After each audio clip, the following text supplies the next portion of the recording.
by Africa Twin. Hello CRF 250L. Welcome back to the channel, guys. You join me, Mr. Flea, out for an evening ride. Yeah, it's true. The Africa Twin's gone. Now you tuned into this video for the 7 most things I hate about my Africa Twin. So yeah, we're still going to do that, but I'm going to do it whilst riding my CR 250L. Initially I did do a video, but the footage got corrupt at the time of getting rid of the Africa Twin. So I'm remaking it before more CRF 250L videos go out. Let's get into it. The first one I hate about my Africa Twin was the actual screen. Sitting on the bike, my eye level, I hope you can just make this out, is just about there. So I'm actually looking through the screen, which is really annoying on the road.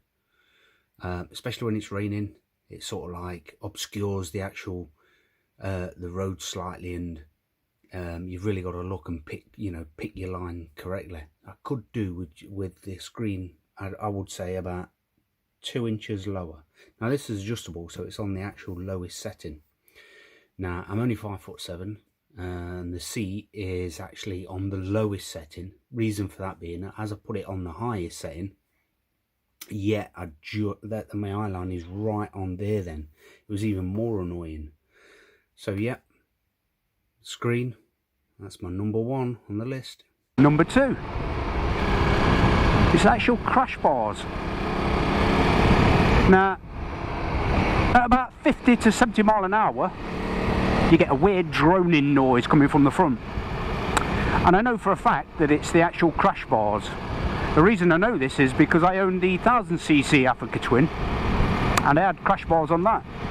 But I didn't like the colour, so I sent them in to get powder coated, and whilst it was off, the weird droning noise stopped.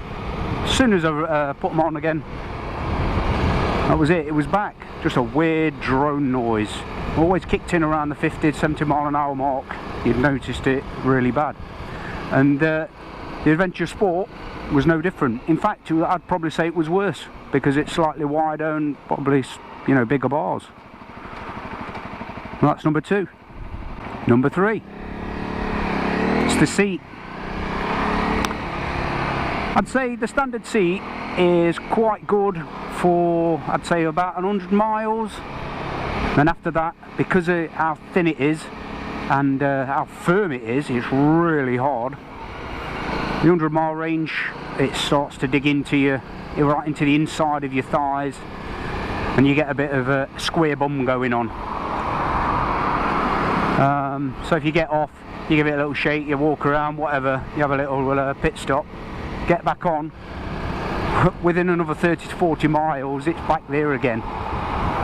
So yeah, that's my number 3. Number 4, this is a combination of 2. It's to do with the Pillion. I've got the rear Pillion backrest. Here it is.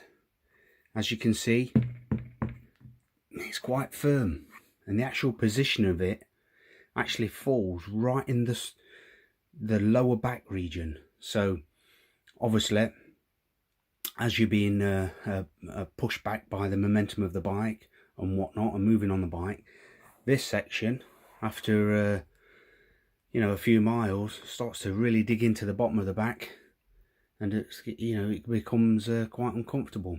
Another thing also is, as you can see, you've got the side pinion there, and you've got the foot peg. Now I think Honda could have actually put these with this bracket system maybe a couple of inches back. Reason being is when you've got your Pillion sitting on there and the leg comes down in front, it's a really small space, and they feel like the foot's going to come off all the time. So yeah, that's another one. I think this should be moved back. Number 5, it's the actual physical appearance or presence of the actual Adventure Sport. It is massive. Yeah, I know it was big when I brought it, but it really does lean on the side stand more than the 1000cc version. So in the garage you put it on the side stand and it takes the space of 2 bikes up. So that might be something to note if you're you're a bit tight on space. Another thing is moving it around the garage or just shifting it around. It is so heavy, and it also feels top heavy, you know, shifting it around. Obviously when you're on the go it feels perfectly balanced, but it actually feels top heavy and like you know, it's gonna go. So I reckon as you get into your older years you're gonna struggle with the weight of it. So yeah, there's my number 5. Number 6, probably mentioned it in an earlier video. It's the actual quick shifter auto blipper. Now if you keep the revs and change at 4000, it's absolutely smooth like butter. It just flows through the gears seamlessly. It feels really good. But you get above that 4000 range, rev range, it's clunky, it bangs about, and you get so many false neutrals, it's unbelievable. It is absolutely really annoying. And the same with the auto blipper. You change down at about 4000, you know, it's smooth. It gives you that little blip, just what it's supposed to do. If them revs are a little bit higher, it almost, you have to force it to go in. So I think that might be able to be sorted, like I previously mentioned, on you know, with some firmware, some alterations, and possibly lift the rev range up or something. I don't know if that's achievable, but that's another one. Okay, the final one, number 7, which is the main reason why I've actually got rid of the Africa Twin. That's the TFT screen. Well, it's not the actual screen itself, it's the connectivity side of it. The screen's faultless. Touch screen, I mean, you know, I could navigate the system no problem. A lot of people were moaning about it, but I found it really easy, to be fair.